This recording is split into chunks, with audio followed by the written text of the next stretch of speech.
জয় হরি চাঁদ, জয় গুরু চাঁদ, জয় গোপাল চাঁদের জয়, জয় মণি চাঁদের জয়, জয় মতুয়া ভক্তবৃন্দের জয়, জয় মাতা পিতার জয়। আজ আমি গুরুচাঁদ ঠাকুরের লীলা সঙ্গী শ্রী নবগোসাইয়ের রচনা করা একটি গ্রন্থ গুরুচাঁদ কথামৃত, সেই বই থেকে গুরুচাঁদ ঠাকুরের কিছু লীলা, কিছু কথা তুলে ধরার চেষ্টা করছি, ভুল ত্রুটি মার্জনীয়। ঠাকুর গুরুচাঁদ অন্তর্যামী, তা অন্তর্যামী গুরুচাঁদ ঠাকুরের আদেশে আমরা চিরকুমার, অর্থাৎ নবগোসাই নিজে বলছেন যে নবগোসাই এবং গুরুচাঁদ ঠাকুরের সময়কালীন যারা যারা চিরকুমার ছিলেন তাদের কথাই নবগোসাই বলছেন। অন্তর্যামী গুরুচাঁদের আদেশে আমরা চিরকুমার। আমি একান্তই অক্ষম পুরুষ, উপার্জনের কোনো উদ্যোগ আমার নেই, তাই সংসারী হব কি না হব এই নিয়ে মনে একটা সংশয় সবসময় পোষণ করতাম। ঠাকুর বাড়িতে আসার পথে মনের মধ্যে বারংবার এই কথাটা তোলপাড় করছিল। অর্থাৎ যখন নবগোসাই ঠাকুর বাড়িতে আসছিলেন তখন ভাবছিলেন আমার আশ্রয় নেই, আমার বাড়ি নেই, আমার ঘর নেই, আমি সংসার করব কি না করব এই নিয়ে তার মনের মধ্যে একটা সংশয় ছিল। ভাবছিলাম ভগবানের জগতের জন্য স্ত্রী পুরুষ উভয় সৃষ্টি করেছেন, অথচ আমি যদি বিয়ে না করি তাহলে ঈশ্বরের বিরুদ্ধ কাজ হয় না কি? সে নিজেকে নিজে প্রশ্ন করছেন। আর বিয়ে করলে আমার মতো দুঃখী পুত্র কন্যাও হবে, এটাও ভাবছেন যে আমার বাড়ি নেই, ঘর নেই, তা আমি যদি বিয়ে করি আমার পুত্র কন্যাও তো সেরকম আমার মতোই দুঃখী হবে। এ কথাটা ঠাকুরকে জিজ্ঞাসা করার সংকল্প করলাম। তার কাছে যাওয়া মাত্র আমার সংশয় মোচন করলেন। জিজ্ঞাসা করলেন, তোমার নাম কি? আমি উত্তর করলাম, নবকুমার। বিয়ে করেছ? আমি সভয়ে চিত্তে বললাম, না। এবার একসঙ্গে তিনি বহু কথা বলতে গেলেন। ঠিক করেছ? বিয়ে করো না, আমার বিয়ে না করার মতো। নব, বিয়ে করো না?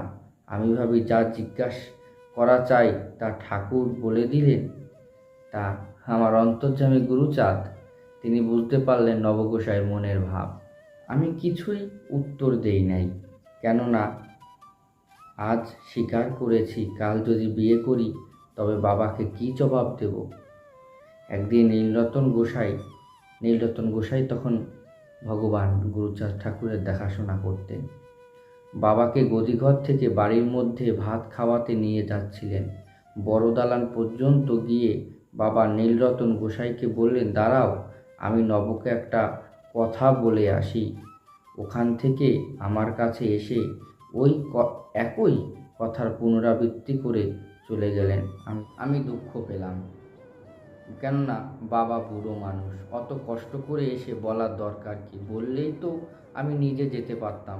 তিনি খেয়ে এসে ওই একই কথা বলেন। একই কথা অর্থাৎ বিয়ে করবা কি করবা না, নবগোসাইকে বারংবার গুরুচাঁদ ঠাকুর জিজ্ঞাসা করছিলেন। এভাবে কয়েকদিন কাটার পর একদিন ঠাকুর আমাকে বললেন, নব, আজ আমি খাতায় নাম লিখব। এ বাড়িতে যারা যারা আছে সবাইকে ডাক, দেখি আমার কয়জন আছে। আমি শ্রীনাথ রায়, নীলরতন, নেপাল, দীনবন্ধু, অন্যান্য যারা ঠাকুরের সেবায় ছিলেন সবাইকে ডেকে আনলাম। সকলে এসে তিনিও বললেন, এসেছ? তবে তোমরা সবাই শোনো, আজ আমি খাতায় নাম লিখব। আমার শেষ কথা, যে বিয়ে করবা সে কাল সকালেই আমার বাড়ি থেকে নামবা। গুরুচাঁদ ঠাকুর বলছেন যে বিয়ে করবা সে কাল সকালেই আমার বাড়ি থেকে নামবা, অর্থাৎ বাড়ি থেকে বেরিয়ে যাওয়া। শ্রীনাথকে ডেকে বললেন, রায়মশাই শোনো, আমার বিয়ে না করার মতো। শ্রীনাথ বলছেন, রায়মশাই শোনো, আমার বিয়ে না করার মতো। বিয়ে করলেও হয় আর না করলেও হয়, কোনটা চাও?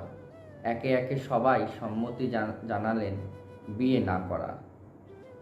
তখন ভয়ে আমার অর্থাৎ নবগোসাইয়ের বুক কাঁপছে। ঠাকুর বাড়িতে থাকতে এসেছিলাম, আমার তাও বুঝি থাকা হলো না। বাস্তব পক্ষে মানুষের যখন আর কোনো আশ্রয় থাকে না, তখন সে দীন দয়াময়ের কাছে সকল কিছু সঁপে দিয়ে স্থায়ী আশ্রয়ের সন্ধান পায়। আমি তার পায়ে সব কিছু সঁপে দিয়ে বললাম, আপনি ভালো রাখলে থাকা যায়। তিনি সঙ্গে সঙ্গে বললেন, ও কথা না, সোজা কথা কও। তখন অন্য কথায় হয়ে তার কথায় সায় দিলাম। কি আর করি, বাবার কথা আদায়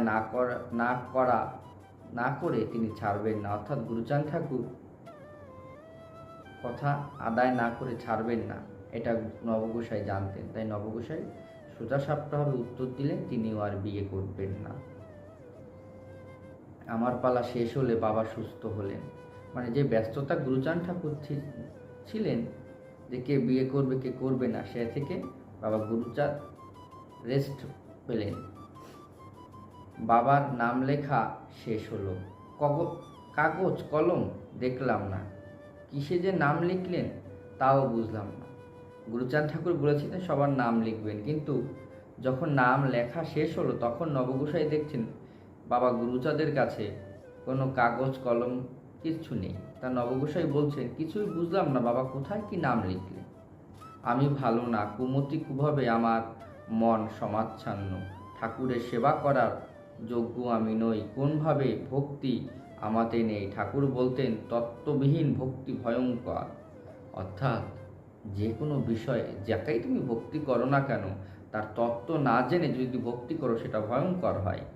অর্থাৎ গুরুচাঁদ ঠাকুর ছিলেন যুক্তি দিয়ে বিচার করা একজন মহান দার্শনিক।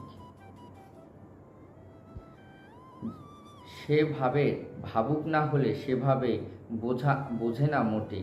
অর্থাৎ যদি সে তত্ত্ব সম্পর্কে জ্ঞানী না হয়, সেভাবে ভাবুক সে কি করে হবে, আর সে বুঝবেও না।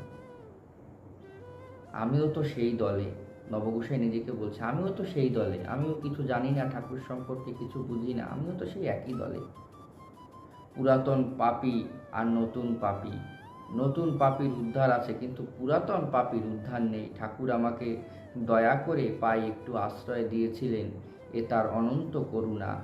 আমি তার যোগ্য নই, কত উপদেশ দিতেন, একদিনের জন্য তা পালন করতে পারিনি, যেমন ছিলাম তেমনই রয়ে গেলাম।